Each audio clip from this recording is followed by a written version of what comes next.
নমস্কার বন্ধুরা, আপনারা দেখছেন নিউজ এক্সপোজ বাংলা। পশ্চিমবঙ্গের লক্ষ লক্ষ মানুষের জন্য অন্নপূর্ণা যোজনা অত্যন্ত গুরুত্বপূর্ণ একটি প্রকল্প, কিন্তু এবার এই প্রকল্পকে ঘিরে সামনে এসেছে নতুন একটি বিতর্ক। খবর অনুযায়ী বহু অঙ্গনারী কর্মী অন্নপূর্ণা যোজনার ভেরিফিকেশনের কাজ করতে অনীহা প্রকাশ করেছেন। কেন এমন পরিস্থিতি তৈরি হলো? এতে কি সাধারণ মানুষের আবেদন বা সুবিধা পেতে দেরি হতে পারে? আজকের ভিডিওতে আমরা পুরো বিষয়টি সহজ ভাষায় বিস্তারিত জানবো। ভিডিওটি শেষ পর্যন্ত দেখুন, কারণ শেষে আমি জানাবো এই পরিস্থিতিতে আবেদনকারীদের কি কি বিষয়ে সতর্ক থাকা উচিত। প্রথমেই বলে রাখি, অন্নপূর্ণা যোজনার উদ্দেশ্য হলো যোগ্য মানুষের কাছে সরকারি সুবিধা পৌঁছে দেওয়া। সেই কারণেই আবেদনকারীদের তথ্য যাচাই বা ভেরিফিকেশন একটি গুরুত্বপূর্ণ ধাপ। সাম্প্রতিক সংবাদে জানা যাচ্ছে, এই ভেরিফিকেশনের দায়িত্বে একটি অংশ অঙ্গনারী কর্মীদের উপর দেওয়া পরিকল্পনা বা নির্দেশ নিয়ে আপত্তি উঠেছে। অঙ্গনারী কর্মীদের বক্তব্য, তাদের প্রতিদিনের কাজের তালিকা ইতিমধ্যেই অনেক বড়।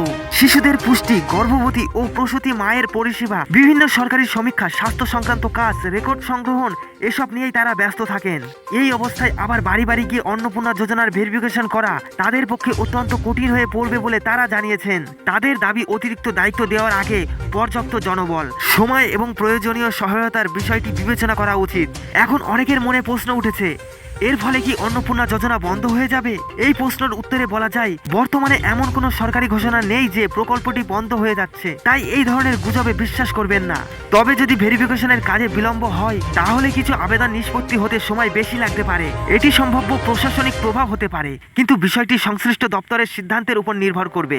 তাই যারা আবেদন করেছেন তারা আতঙ্কিত না হয়ে সরকারি নির্দেশ ও আপডেটের দিকে নজর রাখুন। অনেক সময় সোশ্যাল মিডিয়ার বিভিন্ন ধরনের ভুয়ো খবর ছড়িয়ে পড়ে, তাই শুধুমাত্র নির্ভরযোগ্য সংবাদ মাধ্যম বা সরকারি সূত্র থেকে তথ্য যাচাই করুন।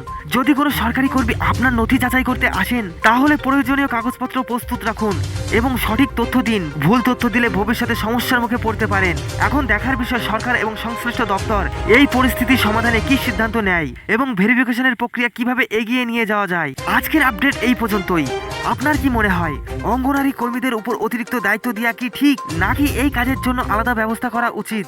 আপনার মতামত অবশ্যই কমেন্টে লিখুন। ভিডিওটি যদি তথ্যবহুল মনে হয়ে থাকে, তাহলে একটি লাইক করুন, বন্ধুদের সঙ্গে শেয়ার করুন এবং পশ্চিমবঙ্গের সরকারি প্রকল্পের নির্ভরযোগ্য আপডেট সবার আগে পেতে নিউজ এক্সপোজ বাংলা চ্যানেলটি সাবস্ক্রাইব করে পাশের ঘন্টাটা বাজিয়ে রাখুন।